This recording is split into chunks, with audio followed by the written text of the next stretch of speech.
इस मूवी की शुरुआत वहीं से होती है जहां से इस कहानी का पिछला पार्ट खत्म हुआ था।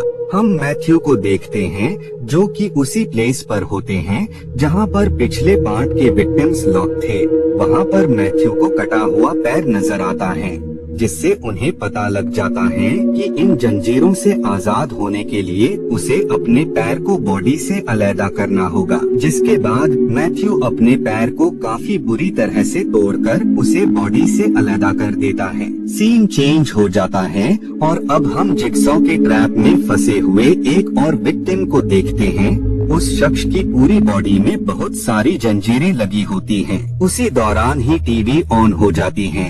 जिगसॉ उसे बताता है कि तुम्हें एक एक करके इन सारी जंजीरों को वक्त रहते अपनी बॉडी से अलग करना होगा, और अगर टाइम पूरा होने के बाद भी तुम इसे अपनी बॉडी से अलग नहीं कर पाए तो रूम में रखा बॉम्ब खुद ब खुद ही ब्लास्ट हो जाएगा, जिससे तुम्हारी बेहद ही दर्दनाक तरीके से मौत हो जाएगी। ये सुनकर वो शख्स काफी ज्यादा घबरा जाता है और वो मुसलसल चेन्स को अपनी बॉडी से अलग करने लगता है। लेकिन वक्त अब पूरा हो गया था और जिगसॉ के रूल्स के मुताबिक उस रूम में रखा बॉम्ब ब्लास्ट हो जाता है। बाद में कुछ ऑफिसर्स उस रूम के डोर को ब्रेक करके वहां पर इन्वेस्टिगेशन करने के लिए आते हैं। वहीं पर हम मैथ्यू की असिस्टेंट को देखते हैं जो कि ये केस हैंडल कर रही होती है। वो ऑफिसर अपने बाकी ऑफिसर को बताती हैं कि बाकी विक्टिम्स की तरह जिगसॉ ने इसे भी अपने ट्रैप में फंसाया होता है। वो उन्हें बताती हैं कि ये शख्स अगर अपनी सारी जंजीरों को बॉडी से अलग कर भी देता तब भी ये मारा जाता, क्योंकि उस रूम का डोर ही सील किया गया था, जो कि जिगसॉ के रूल्स के खिलाफ था। क्योंकि जिगसॉ के विक्टिम्स जब उसके दिए हुए टास्क को पूरा कर लेते थे तो जिगसॉ उन्हें जाने देता था, वो उन्हें कोई भी नुकसान नहीं पहुंचाता था। बाद में वो लेडी उस वीडियो क्लिप को देखकर केस को समझने की कोशिश करने लगती है। उसी दौरान ही टीवी स्क्रीन पर वो खुद दिखने लगती है। तभी पिग का नकाब लगाए शख्स उसे पकड़ लेता है। बाद में जब उसकी आंख खुलती है तो वो खुद को जिगसॉ के ट्रैप में फंसा हुआ देखती है। जिगसॉ उसे बताता है कि टाइम खत्म होने से पहले ही तुम्हें इस ट्रैप से बाहर आना होगा। वो उसे बताता है कि इस डिवाइस को अनलॉक करने के लिए तुम्हें एसिड से भरे ग्लास से की को हासिल करना होगा, क्योंकि अगर तुमने देर कर दी तो की उसी एसिड में मिक्स हो जाएगी। वो लेडी बिना टाइम वेस्ट किए जल्दी से उस एसिड से की को बाहर निकाल लेती है। इससे उस लेडी का हाथ भी काफी बुरी तरह जल जाता है। खैर बाद में वो शख्स उस की से डिवाइस को अनलॉक करने लगती है, लेकिन इसके बावजूद भी वो ट्रैप अनलॉक नहीं होता है और टाइम पूरा होने के बाद वो ट्रैप उसके हिप्स को बॉडी से अलग कर देता है, जिससे उस लेडी की काफी दर्दनाक तरीके से मौत हो जाती है। ये सब देखकर कंफर्म हो जाता है कि जिगसॉ पूरी तरह से बदल गया है, क्योंकि जिगसॉ अपने ही बनाए हुए रूल्स को ब्रेक कर रहा था। इस बार जिगसॉ ने ऐसे ट्रैप्स बनाए होते हैं कि उसके विक्टिम्स कभी भी उससे आजाद नहीं हो सकते थे, यानी उनकी डेथ होना पहले से ही तय होती है। इसके बाद सीन लेडी डॉक्टर की तरफ शिफ्ट हो जाता है, जिसका नाम लिन होता है। लिन की प्रोफेशनल लाइफ काफी बढ़िया होती है, लेकिन उसके पर्सनल लाइफ में काफी सारे इश्यूज होते हैं, जिसके चलते वो काफी ज्यादा स्ट्रेस में रहती थी। लिन जब अपने घर जाने वाली होती है तो उसी दरमियान ही पिग का नकाब लगाए शख्स उस पर अटैक कर देता है। बाद में जब उसकी आंख खुलती है तो वो किसी और ही प्लेस पर होती है। वो प्लेस असल में जिगसॉ का अड्डा था। वहीं पर हम अमांडा को भी देखते हैं जो कि जिगसॉ की पार्टनर होती है और वो ही पिग का मास्क लगाकर लोगों को किडनैप किया करती थी। बाद में अमांडा लिन को लेकर जिगसॉ के पास जाती हैं और वो उसके नेक पर एक डिवाइस लगा देती हैं, जो कि असल में जिगसॉ की हार्ट बीट से कनेक्टेड था। यानी अगर जिगसॉ की हार्ट बीट रुकी या उसकी डेथ हुई तो दोनों ही सूरतों में लिन की जान जा सकती थी। जिगसॉ उसे बताता है कि उसे लास्ट स्टेज का कैंसर है, जिस वजह से उसकी हेल्थ लगातार बिगड़ती ही जा रही है। उसे कुछ भी करके जिगसॉ का ट्रीटमेंट करके उसे बचाना होगा, नहीं तो अंजाम उसे पता ही है। अगर उसे इस डिवाइस को अपनी बॉडी से अलग करना है तो इसके लिए सिर्फ जिगसॉ का इलाज करना होगा और तब तक वेट करना होगा जब तक दूसरा विक्टिम अपने सारे टास्क कंप्लीट न कर ले। इधर हम जिगसॉ के दूसरे विक्टिम को देखते हैं जिसका नाम जेफ होता है। जिगसॉ ने जेफ को अपना विक्टिम इसीलिए बनाया होता है क्योंकि काफी वक्त पहले उसके छोटे बेटे की कार एक्सीडेंट में डेथ हो गई थी, जिस वजह से वो इतना ज्यादा डिप्रेशन में आ गया था कि उसे अपने बेटे को भूलने के लिए ड्रग्स का सहारा लेना पड़ा। इसके चलते वो अपनी बेटी पर भी कोई भी ध्यान नहीं देता था। इसके साथ ही वो अपनी बेटी को काफी ज्यादा डांटता भी था। वो हर वक्त बस उस ड्राइवर से रिवेंज लेने के बारे में सोचता रहता था। वो ड्राइवर जिसकी गलती की वजह से उसका बेटा एक्सीडेंट में मारा गया, उसके रिवेंज लेने के जुनून को देखकर ही जिगसॉ ने उसे अपना विक्टिम बनाया होता है। बाद में जेफ को वहाँ पर टेप मिलती है जो कि जिगसॉ ने ही उसके लिए खाया होता है।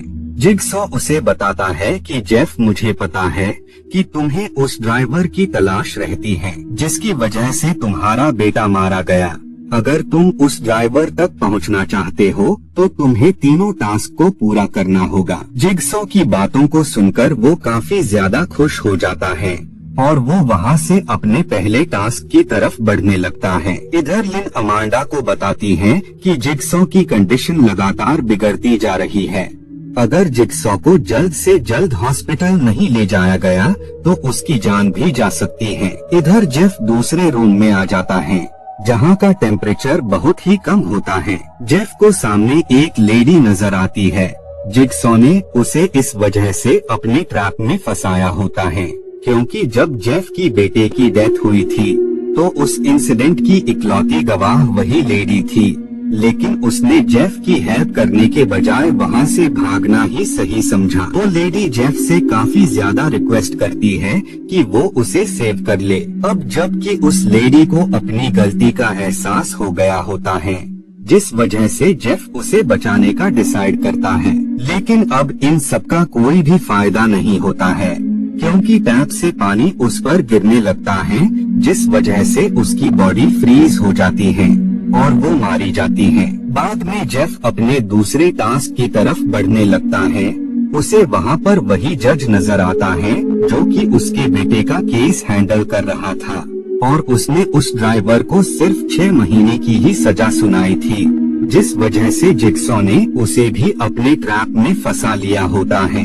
अगर जेफ अपने रिवेंज को छोड़कर उस शख्स को बचाना चाहता है तो उसे अपने मरे हुए बेटे के सारे टॉयज जलाने होंगे, जिसके बाद ही उसे की मिलेगी जिसकी हेल्प से वो उस जज को बचा सकता है। टाइम स्टार्ट हो जाता है और वहाँ पर बहुत सारे गले सड़े पेग आने लगते हैं जिन्हें ग्राइंड करके उस बॉक्स में डाला जाता है। ऐसा ही करके उस बॉक्स को पूरी तरह से फिल कर दिया जाएगा जब तक कि उस जज की डेथ न हो जाए। ये देखकर जेफ अपने रिवेंज को साइड में रखता है और वो उस शख्स को बचाने का डिसाइड करता है, जिसके लिए वो अपने बेटे के सारे टॉयज को जला देता है, जिसके बाद ही उसे की मिल जाती है। बाद में जेफ उसकी की हेल्प से जज को उस ट्रैप से आजाद कर लेता है। इधर जिगसॉ की कंडीशन लगातार बिगड़ती ही जा रही थी, जिस वजह से लिन वहीं पर उसका ऑपरेशन करने लगती है, जिसके चलते जिगसॉ को काफी बेहतर फील होता है। उसी दरमियान ही जिगसॉ लिन को पसंद करने लगता है। ये देखकर अमांडा को काफी ज्यादा बुरा फील होता है और यहाँ हमें पता लगता है कि असल में जिगसॉ के जो ट्रैप्स थे वो अमांडा ही बना रही होती है, क्योंकि उसका मानना था कि किसी भी विक्टिम को जीने का दूसरा मौका नहीं मिलना चाहिए, क्योंकि कुछ टाइम बाद वो विक्टिम फिर से पहले जैसा हो जाएगा। वो कभी भी अपनी लाइफ की अहमियत नहीं समझ पाएगा। इस वजह से ही अमांडा ही सारे ट्रैप्स बनाती थी ताकि अगर विक्टिम सारे टास्क को अच्छे से पूरा करें तब भी वो मारा जाए, उसे बचने का कोई भी चांस न मिले। इधर जेफ अपने आखिरी टास्क को कंप्लीट करने के लिए दूसरे रूम में जाता है। वहाँ पर जेफ को वो ड्राइवर मिल जाता है जिसकी गलती की वजह से उसके बेटे की एक्सीडेंट की वजह से डेथ हो गई होती है। उस शख्स को ऐसे ट्रैप में फंसाया गया था कि उस डिवाइस के मूव होने के साथ ही उस शख्स की सारी हड्डियां टूट सकती थी, जिससे उस शख्स की बहुत ही बुरी तरह मौत हो सकती थी। ये देखकर जेफ उसे भी माफ करता है और वो उस की को हासिल करने की कोशिश करने लगता है, जो कि ग्लास से बने बॉक्स के अंदर होती है। उस की के साथ एक गन भी लगी हुई होती। जब जेफ उस की को निकालता है तो उसी दरमियान ही गन ट्रिगर हो जाती है, जिस वजह से जज की मौत हो जाती है। इसके साथ ही जेफ उस ड्राइवर को भी नहीं बचा पाता है। इधर अमांडा जिगसॉ को बताती है कि जेफ ने अपने सारे टास्क कंप्लीट कर लिए हैं, जिस वजह से उसे लिन की बॉडी से उस डिवाइस को अलग करना होगा। ये सारी बातें सुनकर अमांडा जिगसॉ पर भड़क जाती हैं और वो उसे बताती है कि जिगसॉ का ये तरीका उसे बिल्कुल भी पसंद नहीं है। उसका मानना था कि किसी भी विक्टिम को दोबारा मौका नहीं मिलना चाहिए, क्योंकि दोबारा मौका मिलने पर भी वो शख्स कुछ वक्त बाद पहले जैसा ही हो जाएगा। वो जिगसॉ को बताती है कि डिटेक्टिव मैथ्यू ने अपने पैरों को चैन से आजाद कर लिया था, लेकिन इसके बावजूद भी उसने मैथ्यू पर अटैक करके उसे बहुत ही बुरी तरह मार दिया था। इधर जेफ को गन के साथ एक नोट भी मिलता है, जिस वजह से जेफ आहिस्ता आहिस्ता करके उस रूम की तरफ बढ़ने लगता है, जहां पर जिगसॉ और बाकी लोग मौजूद होते हैं। इधर अमांडा लिन पर गन से अटैक कर देती है।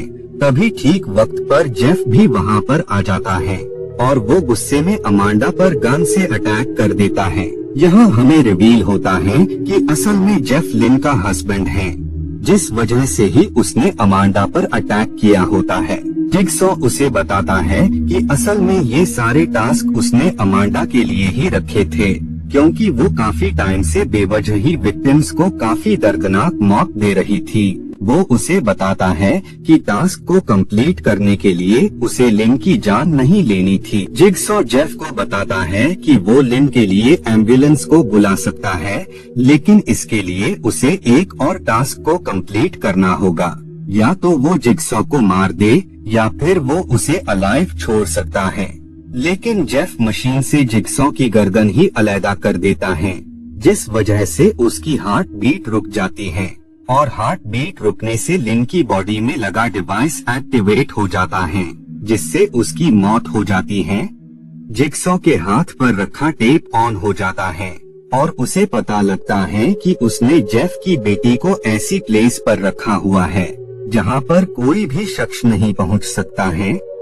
यानी जिगसॉ के मरने के बाद जेफ की बेटी हमेशा के लिए उसी रूम में ही लॉक हो गई थी।